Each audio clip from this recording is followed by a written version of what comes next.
The fine rain fell over Dublin like a translucent veil, each droplet catching the amber glow of the street lamps that lined Marlborough Street. The imposing facade of St. Mary's Pro-Cathedral stood against the grey October sky, its limestone walls darkened by decades of Irish weather, yet magnificent in their endurance. Inside, the ancient pews groaned softly under the weight of familiar faces from the neighborhood, weathered hands clutching prayer books, some smiling discreetly behind worn handkerchiefs, others whispering behind their Sunday hats with the kind of anticipation that only comes when ordinary people witness something extraordinary happening to one of their own.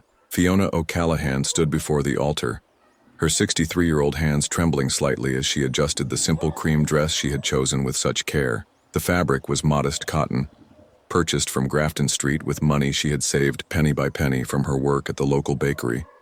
Her graying hair was pinned back in a neat bun, and her weathered face bore the marks of a woman who had lived through hardship with grace. She looked towards the main door, expecting to see the familiar figure of the man who had captured her heart with nothing more than melodies played on battered piano keys, and her heart faltered like a bird struck by an unexpected gust of wind. Kieran Byrne, the man who until just hours before had been sitting on the cold steps of O'Connell Street with torn fingerless gloves, playing folk songs for the occasional coin from passers-by, was entering the church. But everything about this entrance defied every assumption she had made about the man she thought she knew. Behind him, an impeccably dressed string orchestra moved in perfect formation, their instruments gleaming under the cathedral's chandeliers. Their clothing was immaculate, pressed black suits that spoke of money, real money. Outside, through the open wooden doors that creaked with age, a gleaming black Rolls-Royce Phantom sat parked directly in front of the church steps.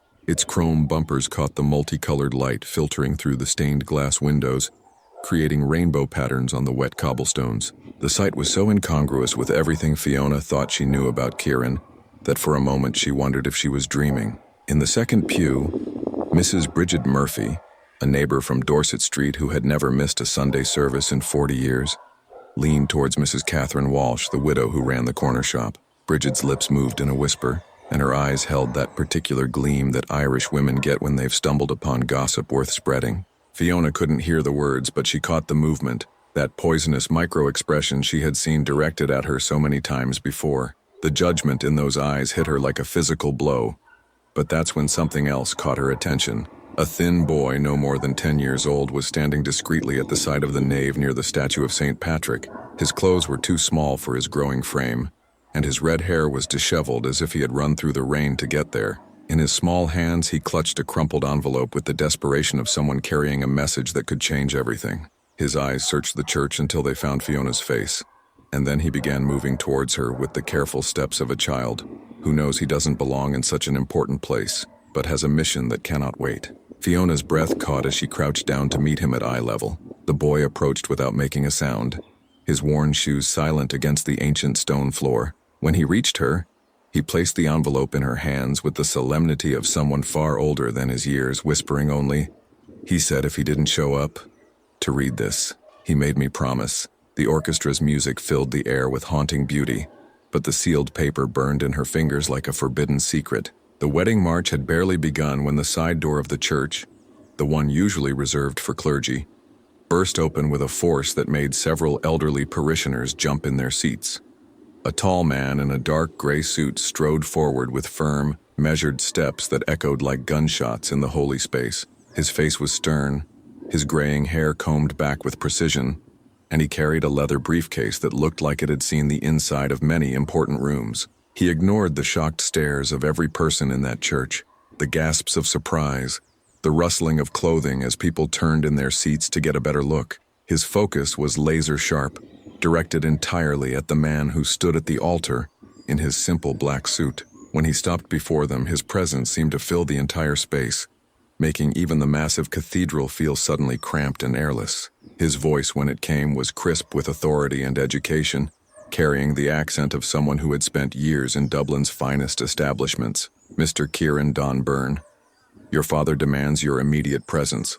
The will cannot wait another moment." Fiona froze. The full name hit her like a slap across the face. She had never heard those middle names before. Don, which meant brown in Irish, a name that spoke of old family traditions and heritage that went back generations. But it was the surname that made her stomach drop. Byrne. In Dublin, that name carried weight, history, money. The Byrne family owned half the distilleries in Ireland.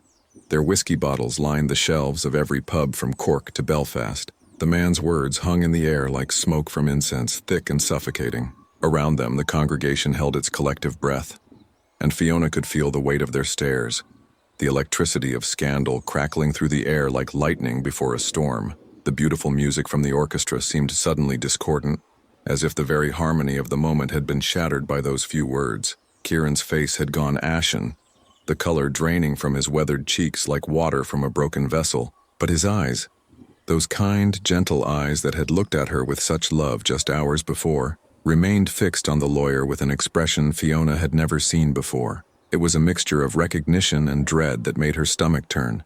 The look of a man watching his carefully constructed world crumble like a house of cards. The envelope in her hands felt heavier now, as if it contained not just paper but the weight of secrets she wasn't sure she wanted to know. Her mind raced with questions that multiplied like shadows in candlelight. How long had he known? Why hadn't he told her? What was in this letter that could be so important? What could the will possibly have to do with the man she believed she knew so well? The murmur spread through the church like fire in dry grass, a wave of whispered exclamations and sharp intakes of breath that seemed to rise from every pew. The name Byrne was being passed from mouth to mouth like a secret too shocking to keep, yet too important to ignore. In Dublin, that surname carried the weight of generations.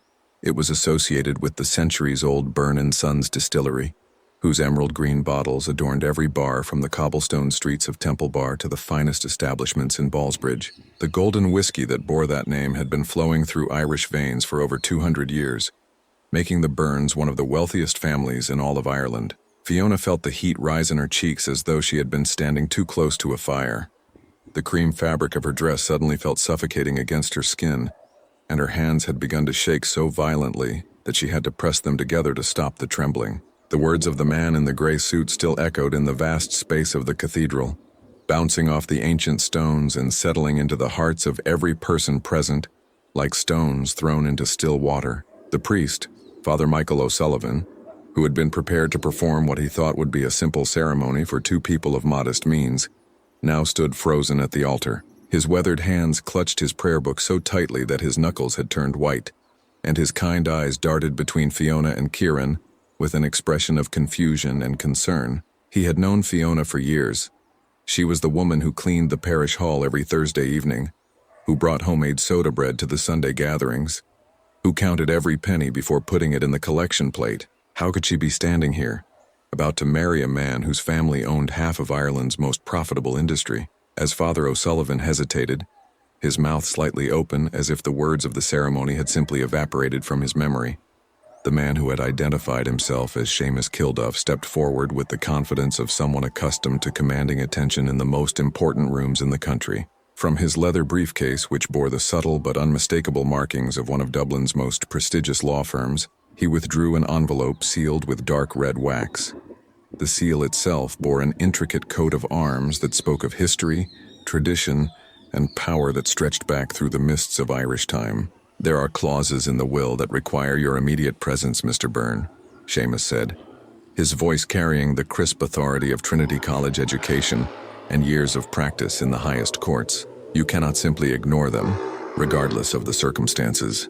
His eyes swept across the congregation with the calculating gaze of a man who was accustomed to evaluating the worth of every person in any room he entered. Fiona, with the crumpled envelope from the mysterious boy still hidden between her trembling hands, felt a pressure in her chest that made it difficult to breathe. The weight of the paper seemed to grow heavier with each passing second, as though it contained not just words but the power to destroy everything she had built her dreams upon. Her mind was a battlefield between the desire to tear open that envelope and read whatever devastating truth it contained, and the desperate hope that if she never opened it, the contents might somehow cease to exist. The murmurs from the congregation had grown louder, no longer the discreet whispers of proper churchgoers, but the urgent, excited chatter of people who had stumbled upon the kind of scandal that would be discussed in every pub, every shop, every kitchen table from Grafton Street to Phoenix Park for months to come. She could hear fragments of their speculation floating through the air. "Did you know? How long has this been going on? What is she really after? The judgment in their voices cut through her like broken glass. These were her neighbors. People she had lived among for decades, women who had smiled at her in the grocery queue and men who had tipped their caps to her on Sunday mornings. Now they were looking at her as though she had somehow deceived them all, as though her simple life had been nothing but an elaborate performance designed to fool them into believing she was one of them. Kieran remained perfectly still at the altar, but Fiona could see the tension in his shoulders, the way his jaw had tightened, and most heartbreakingly, the way his gentle eyes had taken on a distant, almost resigned expression. It was the look of a man who had been waiting for this moment his entire life, dreading it while knowing it was inevitable. The man she had fallen in love with over shared conversations on park benches and quiet evenings listening to his music seemed to be disappearing before her eyes, replaced by someone she didn't recognize. Father O'Sullivan cleared his throat, a sound that echoed through the church like a gunshot in the tense silence. But before he could find the words to either continue or suspend the ceremony, Seamus Kilduff's voice cut through the air with the finality of a judge's gavel. "Mrs. O'Callaghan," he said, turning his attention to Fiona for the first time since he had entered the church. His eyes were not unkind, but they held the cold assessment of a man who dealt in facts rather than feelings. "If I may offer you some counsel, this marriage perhaps ought not proceed until certain truths have been brought to light." The silence that followed was so complete that it seemed to swallow sound itself. Even the rain outside appeared to have paused, as though nature itself was holding its breath. Fiona could hear nothing but the thundering of her own heartbeat in her ears and the whispered prayers of an elderly woman several pews behind her. The weight of every gaze in that church pressed down on her shoulders like the stones of the cathedral itself. In that moment, standing before the altar in her simple cream dress with her life's savings clutched in her hands in the form of a letter she was afraid to read, Fiona realized that she was not just a bride caught in an unexpected moment of drama. She was a woman standing at the center of a storm that had been brewing long before she ever met Kieran Byrne. A storm that threatened to sweep away not just her wedding day, but everything she thought she knew about love, trust, and the man she had agreed to spend her life with. The priest, his voice barely above a whisper but carrying clearly in the profound silence, spoke the words that would echo in Fiona's memory for the rest of her life. "The ceremony is suspended." The evening before the wedding, Fiona pushed open the heavy wooden door of O'Malley's pub with hands that still trembled from nervous excitement. The familiar warmth wrapped around her, the scent of peat burning in the fireplace mixing with freshly baked soda bread. The ancient floorboards creaked beneath her worn shoes as she made her way to a small table near the window. Young Patty O'Malley brought her a steaming cup of Barry's tea without being asked, adding just the splash of milk he knew she preferred. The pub held decades of memories within its dark, wood-paneled walls, with framed photographs of Irish poets gazing down from yellowed frames. It was then that she became aware of voices drifting from the snug in the corner. 3 women from the parish, Mrs. Siobhan McNulty, Mrs. Deirdre Flanagan, and Mrs. Bridget Corcoran, huddled over their afternoon coffee like conspirators. The thick stone walls carried their words to Fiona's ears with crystal clarity. "That Byrne fellow," Mrs. McNulty was saying, her voice carrying particular venom. "He's only after having a roof over his head for the winter months, mark my words. Playing that piano on the street corner, looking all pitiful and romantic. It's nothing but an act to snare some poor, desperate woman." Mrs. Flanagan's laugh was sharp and cutting. And herself, poor creature, she must be absolutely desperate to fall for such an obvious scheme. A woman her age thinking a man like that could actually love her for herself? It's almost sad, really. Almost. Mrs. Corcoran's voice held mock sympathy more cruel than outright malice. "It's tragic is what it is. She's making a fool of herself, and the whole neighborhood is watching. Tomorrow's ceremony will be a circus." The words hit Fiona like physical blows. These were women she had known for decades, whose children she had minded when they were small. They had smiled at her in the grocery shop just days ago, congratulating her with what she had believed was genuine warmth. Now she understood those smiles had been nothing more than masks. Her hands tightened around the teacup until her knuckles turned white. The shame was overwhelming, not because she believed their words, but because she suddenly realized how many other conversations like this must have taken place throughout the neighborhood. What Fiona didn't notice was the figure standing motionless in the shadowed doorway. Kieran had arrived to meet her as planned, carrying wildflowers he had picked from the banks of the Liffey. He had been about to call out when the women's voices reached his ears, and now he stood frozen, listening to every word. His face, usually so gentle, had hardened into an expression of pain and anger. The flowers in his hand seemed to wilt as he listened to them tear apart not just Fiona's character but his own. They spoke of him as though he were nothing more than a predator who had identified a vulnerable woman. The words cut him deeply, not because he cared what these women thought, but because he could see how their poison was affecting Fiona. Even from across the room, he could observe the way her shoulders shook. When the women finally finished their character assassination, Kieran remained in the doorway, watching Fiona struggle to compose herself. She sat perfectly still, staring into her teacup as though it might contain answers to questions she was afraid to ask. Eventually, she rose and made her way to the door, moving like a woman who had aged a decade in half an hour. Kieran stepped back into the shadows as she passed, not wanting to add to her distress. But when she emerged onto the street, he was waiting beneath the old gas lamp. "Fiona," he said softly, and something in his voice made her look up with eyes bright with unshed tears. "They don't know anything about us," he told her, stepping close enough to take her hands in his. His touch was warm and steady, anchoring her when everything else seemed to be shifting. "Not a blessed thing about what we are to each other." He lifted one hand to touch her cheek, and she could see in his eyes that he had heard everything. The knowledge that he had witnessed her humiliation should have made things worse, but somehow it didn't. "Let them talk," he whispered, pressing his lips to her forehead. "We know the truth." But as they stood together under the lamplight, both carried the knowledge that words, once spoken, have a power of their own. The poison those women had released would not simply disappear. As Kieran walked away into the Dublin night, Fiona felt something had fundamentally changed between them, not in their love for each other, but in the world's perception of that love. Later that evening, as Fiona sat in her small flat, there was a sharp knock at her door. When she opened it, a well-dressed man in an expensive coat stood on her doorstep, holding a thick envelope. "Mrs. O'Callaghan," he said with the crisp accent of Dublin's finest neighborhoods, "I represent certain interests of the Byrne family.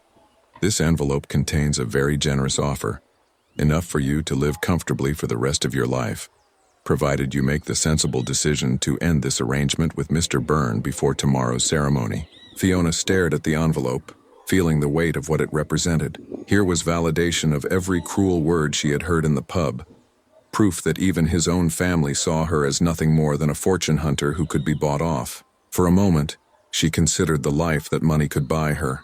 A cottage in the countryside, freedom from whispers and judgments, security she had never known. But then she thought of Kieran's gentle hands, his music floating through Dublin streets, the way he looked at her as though she were precious. Without a word, she tore the envelope in half, then in half again, letting the pieces flutter to the ground at the man's feet like autumn leaves.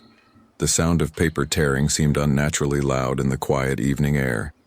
The man looked down at the destroyed offer, then back at Fiona with an expression cold as winter frost. "You'll regret this decision, Mrs. O'Callaghan," he said, his voice carrying a threat. "Mark my words, you'll regret it more than you can possibly imagine." As he turned and walked away, Fiona closed her door and leaned against it, her heart pounding. She had just refused more money than she had ever dreamed of possessing, but somehow, standing there in her modest flat, she felt richer than she ever had before. 2 days after the suspended ceremony, Fiona and Kieran found themselves seated in the hushed atmosphere of Trinity College Library's rare manuscripts room, surrounded by walls lined with leather-bound volumes that held centuries of Irish knowledge. The morning light filtered through tall Georgian windows, casting long shadows across the polished mahogany table where Seamus Kilduff had spread out legal documents like cards for a high-stakes game. The silence was profound, broken only by distant Dublin traffic and the occasional turning of ancient pages somewhere in the library's depths. Fiona sat rigidly in her chair, wearing the simple navy dress she had chosen for what was supposed to be a quiet meeting to clarify the confusion from their wedding day.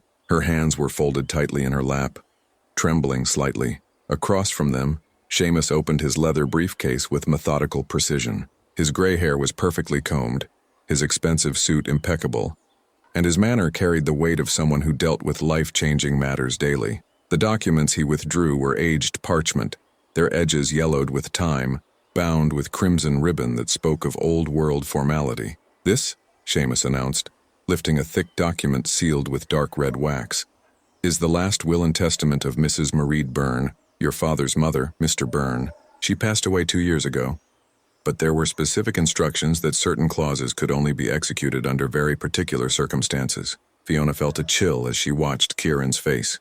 His usual gentle expression had been replaced by something she had never seen before, a mixture of resignation and deep old pain that seemed to age him before her eyes. His hands, which had created such beautiful music on countless Dublin street corners, now lay flat on the table, motionless as stone. The air seemed to thicken as Seamus carefully broke the wax seal, the small sound echoing like a gunshot. The parchment crackled as he unfolded it, revealing lines of elegant script written in formal legal language. The coat of arms at the top made Fiona's heart sink.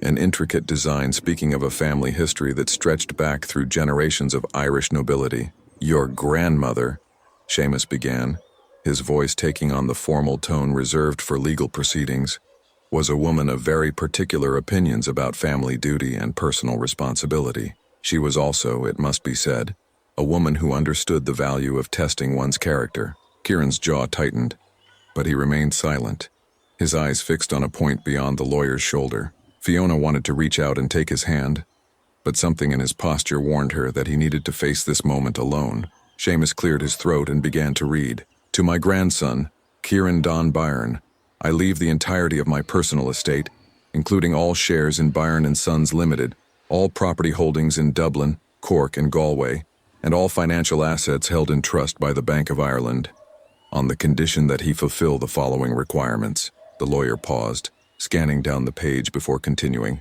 "He must agree to resume his position as managing director of Byrne & Sons, effective immediately upon acceptance of this inheritance. He must marry without the protection of any prenuptial agreement, demonstrating his commitment to partnership over personal financial security, and he must agree to live according to the guidance and oversight of the Byrne Family Council in all matters relating to business and family reputation." Fiona felt as though the air had been sucked from her lungs.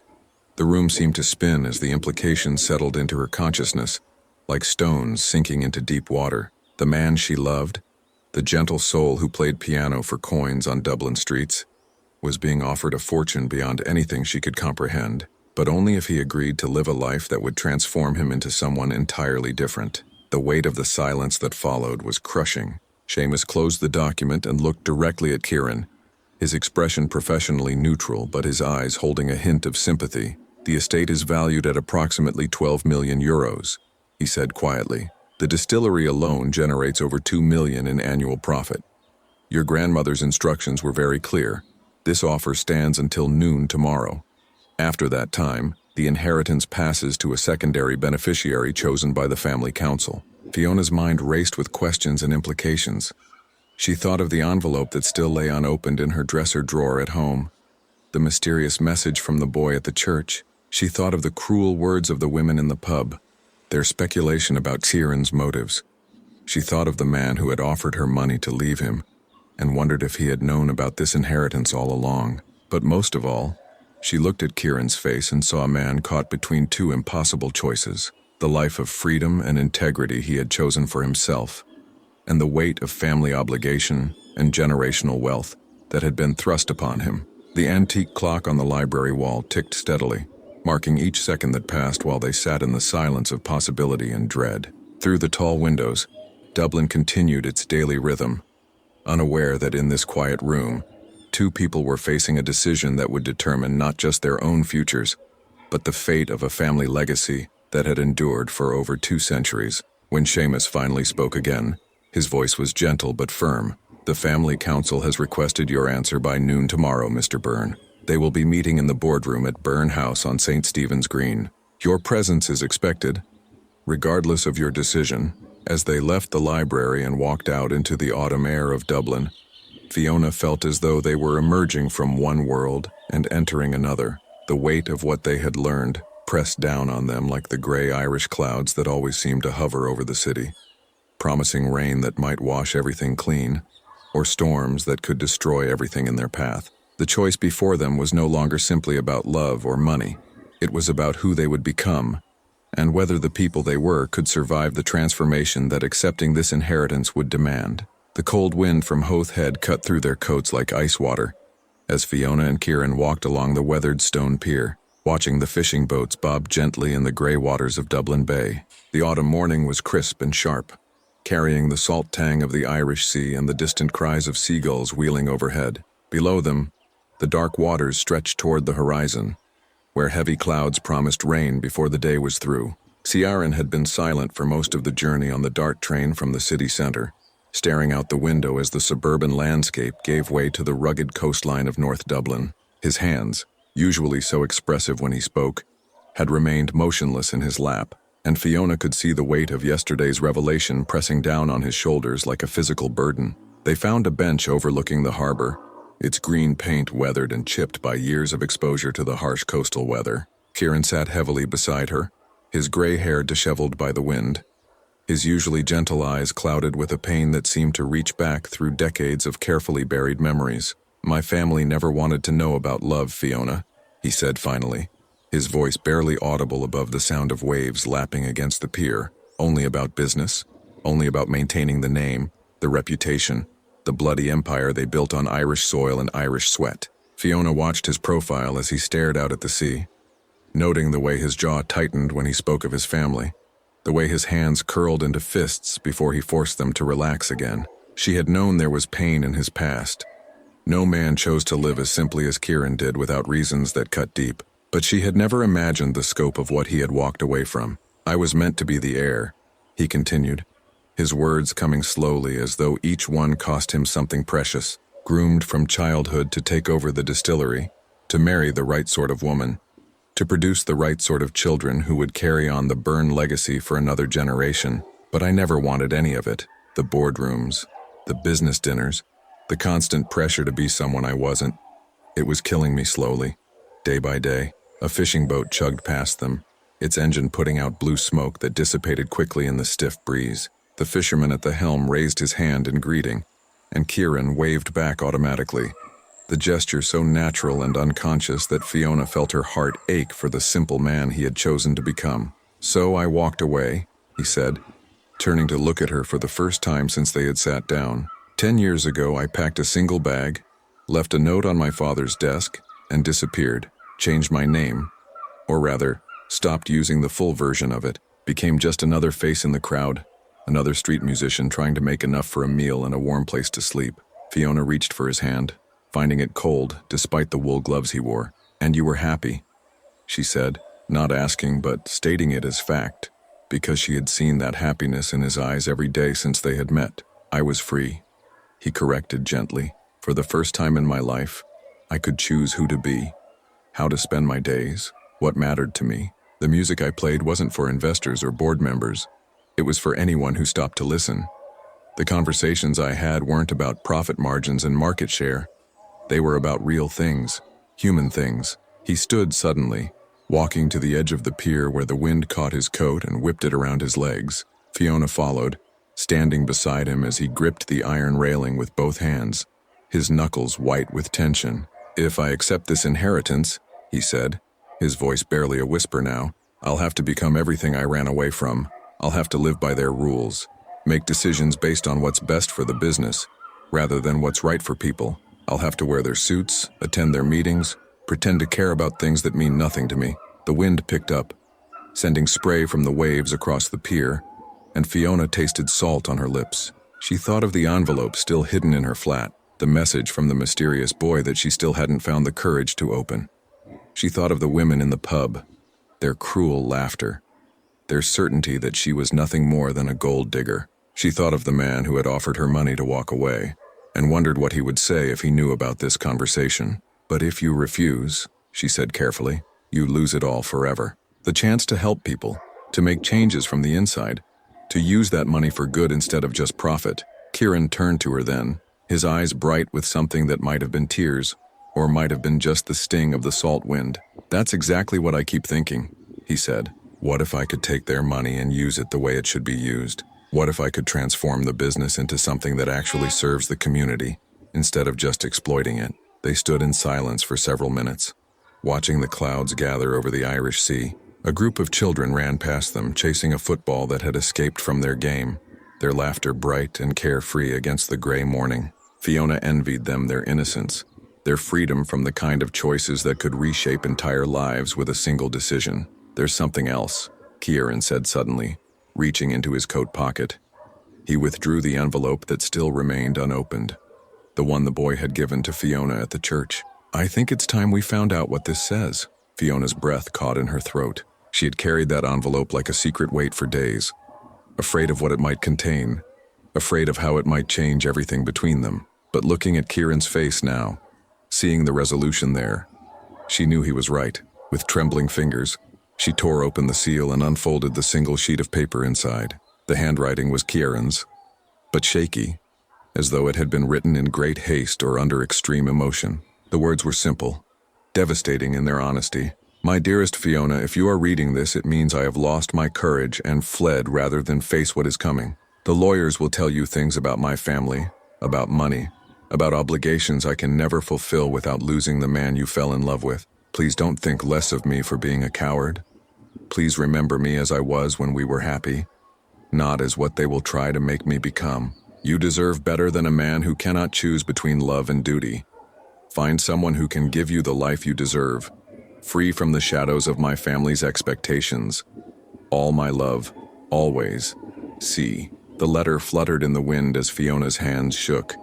She looked up at Kieran, seeing the shame and regret written across his features, and understood finally the depth of the battle he had been fighting alone. You are going to leave me, she said, not accusingly, but with the wonder of someone discovering a truth she had never suspected. I was terrified, he admitted. Terrified that if I stayed, I would drag you into something that would destroy us both. But then I realized that running away was just another form of cowardice. Whatever happens, we should face it together. Hours later, in the oak-paneled office of Seamus Kilduff, Kieran sat before an ornate desk that had witnessed decades of family business, legal proceedings, and life-changing decisions. The afternoon light slanted through tall windows, illuminating dust motes that danced in the air like tiny spirits bearing witness to what was about to occur. Seamus placed a single document before him, a formal renunciation of inheritance, typed on heavy cream paper with the letterhead of Ireland's most prestigious law firm. The language was formal and final, full of legal terminology that essentially boiled down to a simple declaration. Kieran Don Byrne hereby renounced all claim to the estate of Mairead Byrne now and forever. Fiona sat beside him, her hand resting gently on his shoulder, offering silent support for whatever decision he chose to make. The weight of 12 million euros hung in the air between them, along with all the possibilities and compromises that such wealth would bring. Without hesitation, Kieran picked up the fountain pen Seamus offered, its gold nib catching the light. His signature, when it came, was firm and decisive, each letter carefully formed as though he were signing his name to his own freedom, rather than his financial doom. It's done, Seamus said quietly, taking the document and placing it carefully in a manila folder. As of this moment, you have no legal claim to the Byrne estate. But even as the lawyer spoke, Fiona noticed something strange in his expression, a flicker of anticipation, as though this moment was not an ending, but a beginning he had been waiting for. However, Seamus continued, reaching for another envelope that had been sitting unopened on his desk. Your signature has just activated a clause that your grandmother included in her will, a clause that even she kept secret from the family council. The envelope bore the same red wax seal as the will they had read days before, but this one was marked with a single word in Mairead Byrne's distinctive handwriting: contingency. As Seamus broke the seal, Fiona felt the world shift around them once again, as though they had just stepped through a doorway into a future none of them could have imagined. Seamus Kilduff stared at the document Kieran had just signed as though it were a rare manuscript he was seeing for the first time. The late afternoon sun streamed through the windows of his office, casting long shadows across the Persian carpet that had witnessed decades of family secrets being revealed. His usually composed demeanor showed the slightest crack as he reached for the sealed envelope marked contingency. With hands that trembled almost imperceptibly, Fiona felt her heart hammering against her ribs as she watched the lawyer's careful movements. Everything about this moment felt weighted with significance, as though the very air in the room had become dense with possibility and dread. Kieran sat perfectly still beside her, but she could see the tension in his shoulders, the way his fingers gripped the arms of his chair. Your father never knew about this, Seamus said quietly, breaking the wax seal with deliberate care. This was a direct instruction from your grandmother, Mrs. Mairead Byrne, written in her own hand just weeks before her death. She made me swear a blood oath that it would only be opened if you formally renounced the inheritance without any knowledge of what it contained. The parchment inside was different from the formal legal document they had read days before. This was personal stationery, cream-colored with the Byrne family crest embossed in gold at the top, but the handwriting was shaky, the letters formed with obvious difficulty by fingers that had grown weak with age and illness. Seamus adjusted his reading glasses and began, "My dearest Kieran, if you are hearing these words, it means you have chosen principle over profit, love over legacy, and your own conscience over the expectations of a family that has forgotten what it means to serve something greater than themselves." Fiona's breath caught in her throat. Even from beyond the grave, Marie Byrne's voice carried the authority of someone who had spent a lifetime making decisions that shaped not just her own family, but entire communities throughout Ireland. "I have watched this family grow wealthy and powerful," Seamus continued reading, "but I have also watched it grow cold and disconnected from the people whose labor built our fortune. Your father and his generation see money as an end in itself. But you, my dear boy, have always understood that wealth is only meaningful when it serves a purpose greater than mere accumulation." Kieran's eyes had filled with tears, and Fiona could see him struggling to maintain his composure. This was clearly the voice of a woman who had understood him in ways his own father never had. Someone who had seen his true nature beneath the expectations and obligations that had driven him away from his family. "Therefore," Seamus read on, "I hereby establish the Byrne Community Heritage Trust to be funded by the entirety of my estate, including all shares in Byrne and Sons Limited, all property holdings, and all financial assets previously designated for your inheritance. This trust shall be administered by you, Kieran Don Byrne, for the purpose of supporting music education programs, community arts initiatives, and social welfare projects throughout Dublin and all of Ireland." The silence that followed was so complete that Fiona could hear the ticking of the antique clock on Seamus's desk, each second marking the passage from one world into another. The magnitude of what they had just heard was almost impossible to process. Not only was Kieran not losing the inheritance, but it was being transformed into something that aligned perfectly with his values and dreams. "The trust," Seamus continued, consulting the document, "will generate approximately €2 million annually in revenue from the distillery and property investments. However, you will have no personal access to these funds. You will draw a modest salary as administrator, €50,000 per year, sufficient for a comfortable life but nothing approaching luxury. The remainder will go directly to community programs." Fiona felt tears streaming down her cheeks as she began to understand the profound gift that Marie Byrne had left not just for her grandson, but for countless people throughout Ireland who would benefit from the programs this trust could fund. It was a perfect solution, allowing Kieran to use his family's wealth for good without compromising the principles that had led him to walk away from it in the first place. But even as hope bloomed in her chest, Seamus's next words brought her crashing back to reality. "However," he said, his voice taking on a more ominous tone, "there is a significant complication. The family council has been meeting since your renunciation was filed this afternoon.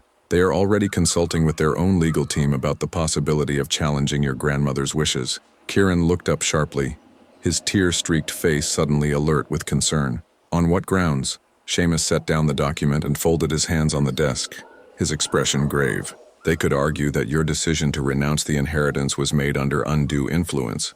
Specifically, that Mrs. O'Callaghan manipulated you into refusing your rightful heritage for her own financial gain. If they can prove that this renunciation was the result of manipulation rather than free choice, they could have it overturned by the courts." Fiona felt the blood drain from her face. "But that's not true," she said, her voice barely above a whisper. "I never even knew about the inheritance until 3 days ago." "Truth and legal proof are often very different things," Seamus replied sadly. "Your family has significant resources, Mr. Byrne, and they employ some of the finest barristers in Ireland. They could construct a very compelling narrative about a vulnerable elderly woman preying on a man who had been estranged from his family for years." The words hit Fiona like physical blows. She thought of the women in the pub, their cruel assumptions about her motives. She thought of the money she had been offered to leave Kieran, and how it would look to a court if that bribe became public knowledge. She thought of every conversation they had shared, every moment of tenderness between them, and wondered how it could all be twisted into evidence of manipulation and greed. "What kind of timeline are we looking at?" Kieran asked, his voice steady despite the storm that was clearly raging inside him. "The preliminary hearing has been scheduled for tomorrow at 2 o'clock, Seamus replied. "Judge Patricia Mulligan will hear arguments from both sides and determine whether there are sufficient grounds for a full legal challenge." If she rules in favor of the family council, this could drag on for months, possibly years. Fiona stood up abruptly, her chair scraping against the wooden floor. "I should leave," she said, her voice breaking. "If my presence is what's causing all this trouble, if they're using our relationship against you." "No." Ciaran's voice was firm as he reached for her hand. "We've had this conversation already. Whatever happens, we face it together." But Fiona could see the doubt creeping into his eyes. The terrible realization that their love had become a weapon that could be used to destroy not just their own happiness, but the chance to help thousands of people throughout Ireland. The cruel irony was not lost on her. In trying to prove their love was genuine, they might end up destroying the very thing that could give their relationship meaning and purpose. Seamus gathered the documents and placed them carefully in his briefcase. "I should warn you both," he said as he prepared to leave, "that tomorrow's hearing will likely be attended by members of the press. The Byrne family name carries significant weight in Dublin, and a contested inheritance of this magnitude is exactly the kind of story that sells newspapers." As they walked out of the law office into the gray Dublin evening, Fiona felt as though they were stepping into a spotlight that would expose every moment of their private lives to public scrutiny. The quiet life they had built together, the simple happiness they had found in each other's company, was about to be dissected by lawyers, journalists, and anyone else who felt entitled to judge whether their love was worthy of the fortune that hung in the balance. "Are you frightened?" Ciaran asked as they walked hand in hand through the narrow streets that led back toward the city center. Fiona considered the question carefully. "Terrified," she admitted, "but not of losing the money. I never expected that anyway. I'm frightened of what this might do to us, to how we see each other when this is all over." Ciaran stopped walking and turned to face her, his hands cupping her face gently. "Then we make a promise," he said, his voice soft but determined. "Whatever they say about us, whatever lies they tell or truths they twist, we remember who we are to each other. We remember that our love existed before we knew about any inheritance, and it will exist regardless of what happens tomorrow." As they kissed beneath a street lamp on a quiet Dublin side street, Fiona tried to hold on to that moment, to memorize the feeling of being loved simply and completely by someone who asked for nothing more than her presence in his life. Tomorrow, they would face the judgment of lawyers and the scrutiny of strangers. But tonight, they were still just two people who had found each other against all odds. The storm that was coming would test everything they believed about love, justice, and the power of money to corrupt even the purest intentions. But standing there in the lamplight, Fiona chose to believe that some things were stronger than the forces that sought to destroy them. The courthouse on Inns Quay stood like a fortress of grey stone against the cloudy Dublin morning, its Victorian architecture imposing and unforgiving beneath the weight of centuries of justice served and denied. The carved figures of justice and truth gazed down from the pediment above the main entrance, their stone eyes witnessing the stream of people flowing up the wide steps, lawyers in black robes, journalists clutching notebooks, and curious onlookers drawn by the promise of scandal involving one of Ireland's wealthiest families. Inside the mahogany-paneled courtroom, the atmosphere was thick with tension and the weight of expectation. The public gallery was packed to capacity, filled with faces that Fiona recognized from the neighborhood, some sympathetic, others clearly there to witness what they expected would be her public humiliation. Mrs. McNulty, Mrs. Flanagan, and Mrs. Corcoran sat in the front row of the gallery, their expressions a mixture of righteous satisfaction and barely concealed excitement at seeing their predictions apparently vindicated. The Byrne family occupied the first row on the right side of the courtroom, like a delegation of corporate royalty. Ciaran's father, Patrick Byrne, was a silver-haired man in an impeccable charcoal suit, his face carved from the same unforgiving stone as the courthouse itself. Beside him sat various cousins, uncles, and family advisors, all dressed in the kind of expensive clothing that spoke of generations of accumulated wealth and power, their collective gaze fixed on Fiona with the cold assessment of people evaluating a business problem that needed to be efficiently resolved. Judge Patricia Mulligan entered the courtroom with the measured steps of someone who had presided over decades of human drama, her red robes flowing behind her like wings. She was a woman in her 60s with intelligent eyes and silver hair pulled back in a severe bun, known throughout Dublin's legal circles for her sharp mind and intolerance for theatrical nonsense. As she took her seat behind the elevated bench, the room fell into respectful silence. "This is a preliminary hearing," Judge Mulligan announced, her voice carrying clearly to every corner of the courtroom. to determine whether there are sufficient grounds to challenge the validity of Mr. Ciaran Byrne's renunciation of his inheritance from the estate of Mrs. Mairead Byrne. The family council alleges that this renunciation was made under undue influence. Mrs. O'Callaghan, please approach the witness stand. Fiona rose from her seat beside Kieran, her legs trembling slightly as she walked across the polished wooden floor. She wore the same simple navy dress she had chosen for their meeting with Seamus Kilduff, but today it felt like armor. Modest, dignified, and utterly honest in its simplicity. Her gray hair was neatly pinned back, and her weathered hands clutched a small prayer book that had belonged to her mother, a source of comfort in moments when the world seemed too harsh to bear. As she placed her hand on the Bible and swore to tell the truth, Fiona felt the weight of every gaze in that courtroom pressing down on her shoulders. This was her moment to defend not just her own character, but the authenticity of the love that had transformed both their lives. She thought of all the quiet evenings they had shared, all the conversations that had revealed the depths of Kieran's gentle soul, all the moments when they had simply been two people finding solace in each other's company. Mr. Declan Walsh, the barrister representing the Byrne family, approached the witness stand with the confident stride of a man who had built his career on dismantling ordinary people's claims to extraordinary circumstances. He was younger than Fiona had expected, perhaps 45, with the kind of expensive grooming and predatory smile that made her think of a well-fed shark circling wounded prey. Mrs. O'Callaghan, he began, his voice carrying the refined accent of someone educated at Trinity College and the King's Inns. You've known Mr. Byrne for approximately 8 months, is that correct? Yes, Fiona replied, her voice steady despite the rapid beating of her heart. And during that time, did he ever mention his family's wealth or his potential inheritance? Never, she said firmly. He told me his surname was Byrne, but there are thousands of Byrnes in Ireland.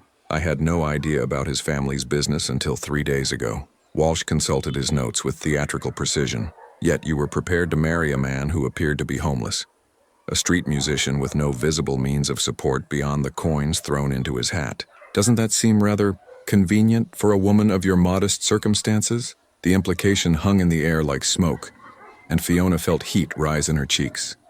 From the gallery, she could hear Mrs. McNulty whisper something to her companions, followed by muffled laughter that cut through her like glass. I fell in love with his kindness, Fiona said, her voice growing stronger with conviction. With the way he played music not for money, but because it brought joy to people walking by. With the way he treated every person he met, rich or poor, young or old, with the same gentle respect. If you think that's convenient, then you understand nothing about love. Walsh's smile turned sharper. Come now, Mrs. O'Callaghan, a woman of 63, never married, working in a bakery for minimum wage. Surely you can understand why some might question the timing of this romance. Occurring just months before a massive inheritance was revealed, the question was designed to humiliate her, to reduce her to a stereotype of desperate spinsterhood, and Fiona felt its sting in every fiber of her being. But as she looked out at the courtroom, her eyes found Kieran's face, saw the love and admiration there, and remembered who she truly was. Mr. Walsh, she said, her voice carrying a dignity that seemed to fill the entire courtroom. If your question is whether I was desperate enough to manipulate a man for money, then you clearly haven't been listening.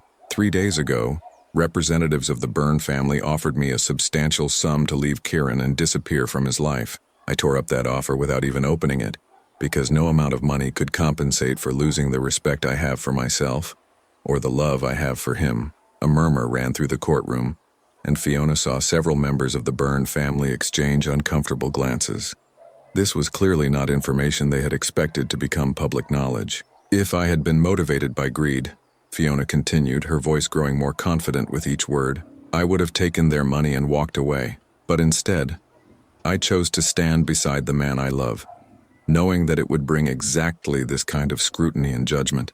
If that makes me desperate, then I'm proud to be desperate for the only things that truly matter: love, honesty, and the courage to fight for what's right. Judge Mulligan leaned forward slightly, her intelligent eyes focused intently on Fiona's face. Mrs. O'Callaghan, in your own words, please tell the court why you believe Mr. Byrne renounced his inheritance. Fiona took a deep breath, feeling the weight of this moment, knowing that her answer could determine not just their personal future, but the fate of the community trust that could help thousands of people throughout Ireland.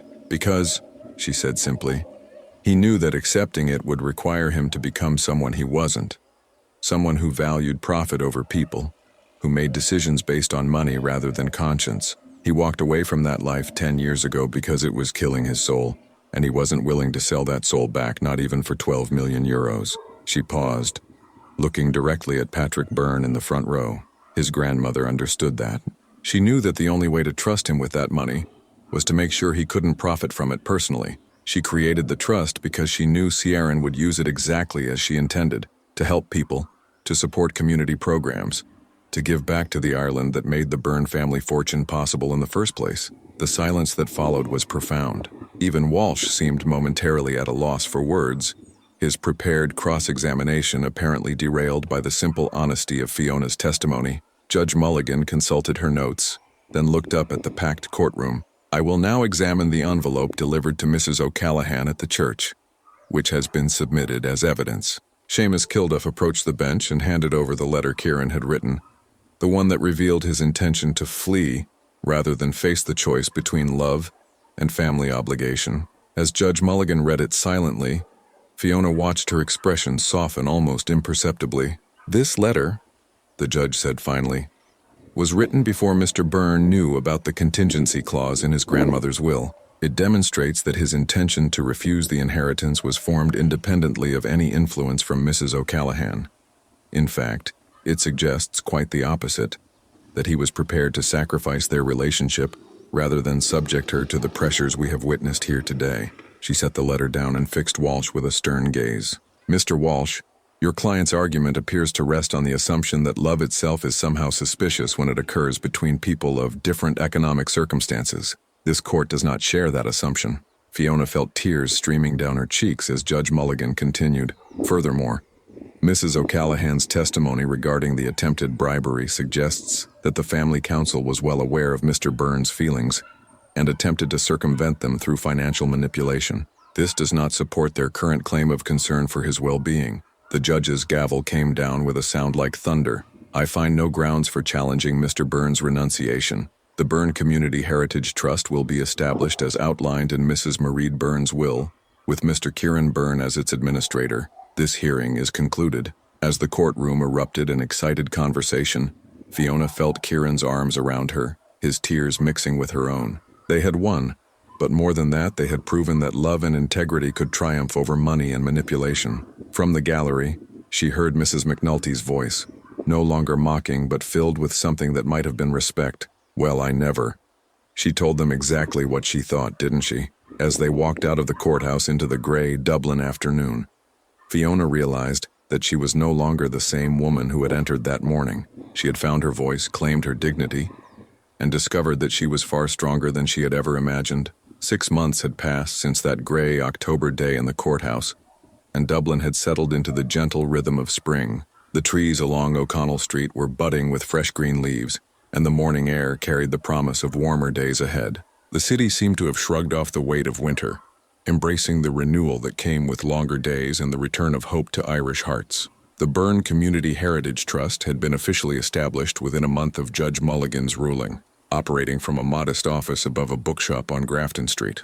The first programs had begun almost immediately: music lessons for children in disadvantaged areas, community arts projects in forgotten neighborhoods, and support services for elderly residents who had been struggling in isolation. The Trust's work was quiet and unglamorous, but it was changing lives one person at a time, exactly as Mairead Byrne had envisioned. Ciaran had thrown himself into the work with the passion of someone who had finally found his true calling.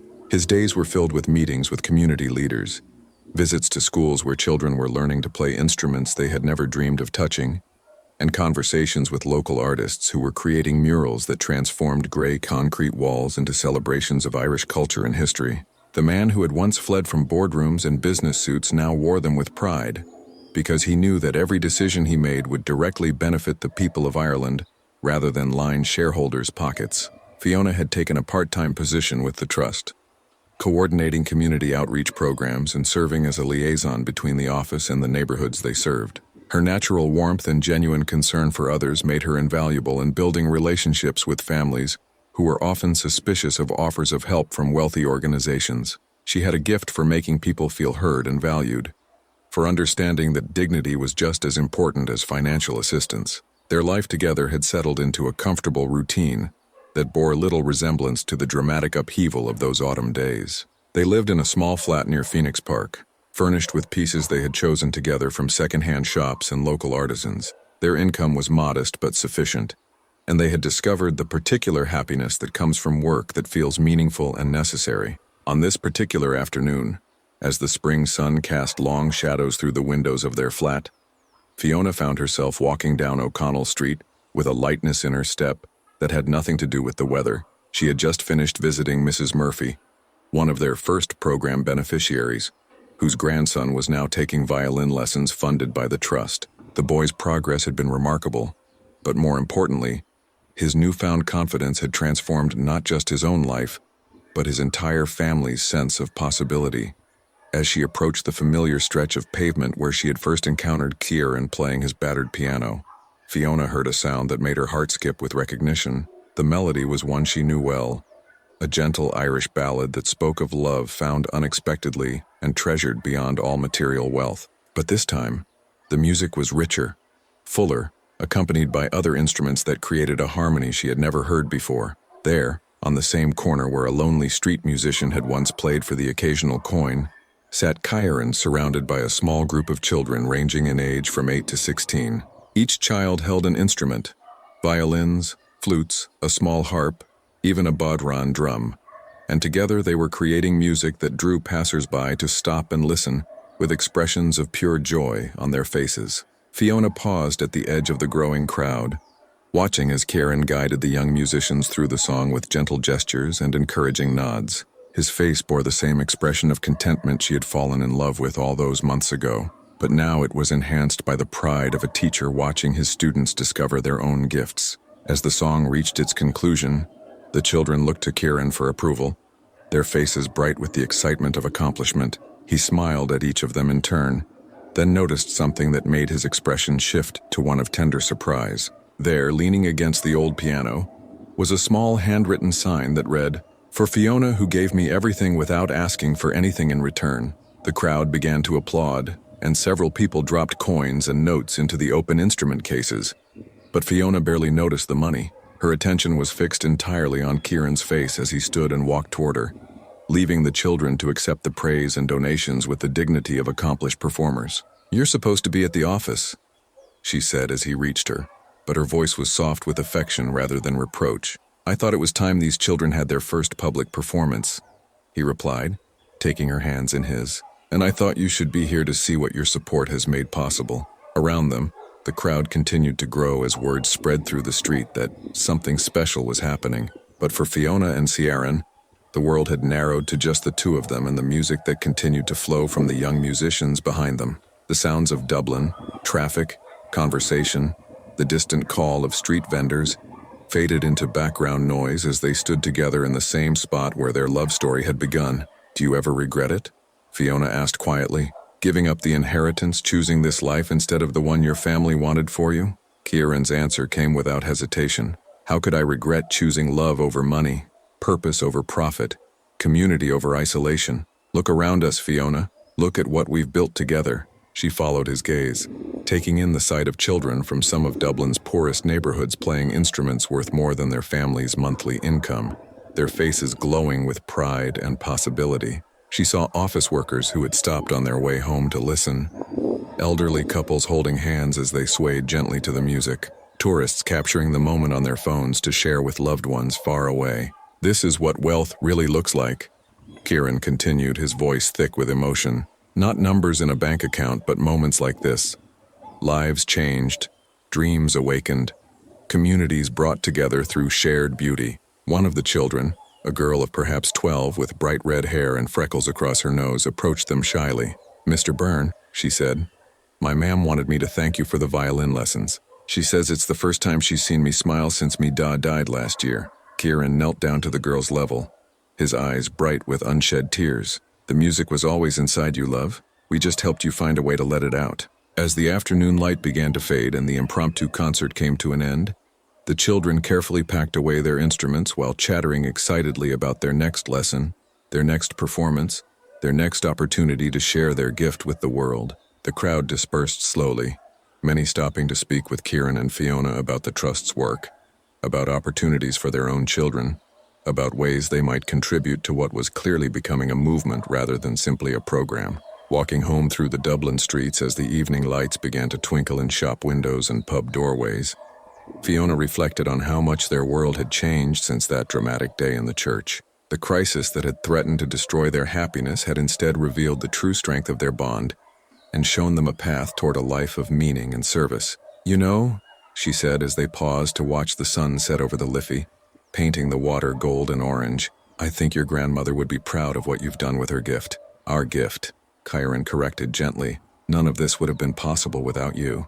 You gave me the courage to choose love over fear, to believe that our happiness could coexist with helping others achieve their own." As they stood together watching the ancient river flow toward the sea, Fiona understood that they had discovered something far more valuable than money or social status, or even the approval of others. They had found the rare and precious knowledge that true wealth lies not in what you accumulate, but in what you give away, not in what you possess, but in what you make possible for others. The lights of Dublin twinkled around them like stars brought down to earth, and somewhere in the distance she could hear the faint sound of music, perhaps from a pub, perhaps from a street musician, perhaps from one of the children they had helped discover their own voice. It didn't matter. What mattered was that they had learned to listen for it, to value it, and to ensure that it would continue long after they were gone. In the end, between the sound of a piano on the street and the silence of a heart at peace, it had become clear that the greatest fortunes cannot fit in bank vaults or be counted in euros. They live in the memories of children who learned to make music, in the smiles of elderly people who found companionship, in the knowledge that love, when freely given and gratefully received, multiplies like the loaves and fishes until there is enough to feed anyone who comes seeking sustenance. And if their simple flat near Phoenix Park wasn't filled with expensive furniture or fine art, it was filled with something far more precious: the quiet satisfaction of lives well lived and love well shared, and the certain knowledge that they had used their time on earth to make it a little more beautiful for everyone who came after them.